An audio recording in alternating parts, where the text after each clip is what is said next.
দর্শক, বেগম খালেদা জিয়ার সমাধি প্রাঙ্গণে এই মুহূর্তে আছেন সহকর্মী মোবাশ্বের আহমেদ। যোগ দিচ্ছি তার সঙ্গে। মোবাশ্বের, বেগম খালেদা জিয়াকে শ্রদ্ধা জানাতে আসা মানুষের ভিড় আপনি কেমন দেখছেন?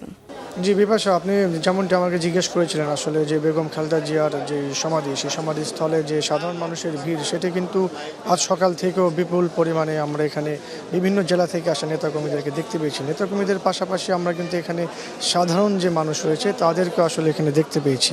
আমরা যদি আপনাকে দেখাতে চাই যে এই জায়গাটিতে কিন্তু সকাল থেকে সর্বস্তরের মানুষের পাশাপাশি বিএনপির বিভিন্ন শ্রেণীর নেতাকর্মীরা কিন্তু এখানে এসেছেন এবং এই অল্প কিছুক্ষণ আগে এখানে ওলামায়া দল তারা এসেছেন এবং তারা কিন্তু এখানে মিলাদ করেছেন এবং দোয়া পাঠ করেছেন। দোয়া করে তারা কিন্তু এখান থেকে এখন চলে গিয়েছেন। তার আগে এখানে বিএনপির যিনি স্থায়ী কমিটির সদস্য ডক্টর আব্দুল মঈন খান এসেছিলেন। তার আগে বিএনপির আরেক নেতা শামসুজ্জামান দুদু তিনিও এসেছিলেন।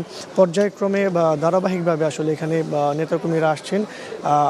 আরও একটি বিষয় যদি আমি আপনাকে বলি যে যেই সব মানুষ, অর্থাৎ যেসব সাধারণ মানুষ আসলে কখনোই সরাসরি বেগম খালেদা জিয়াকে তার জীবদ্দশায় দেখেনি, তারাও কিন্তু আসলে এখানে এসেছেন যে শেষবারের মতো তাদের যে প্রিয় নেত্রী তাকে যেন শেষ শ্রদ্ধা জানাতে পারেন, তার কবরটা জিয়ারত করতে পারেন, এমনটিই কিন্তু আমাকে জানিয়েছে যারা এখানে আসলে দূর দূরান্ত থেকে এসেছে। অনেকে চুয়াডাঙ্গা থেকে এসেছে, অনেকে কুমিল্লা থেকে এসেছে, কেউ সাভার থেকে এসেছে বলেও আমি জানতে পেরেছি তাদের সাথে কথা বলার পর।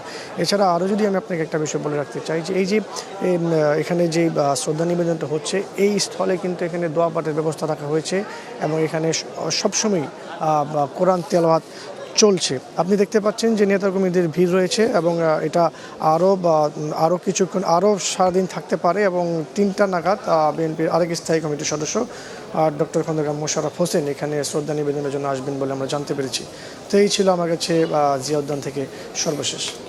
অবশ্যই ধন্যবাদ আপনাকে।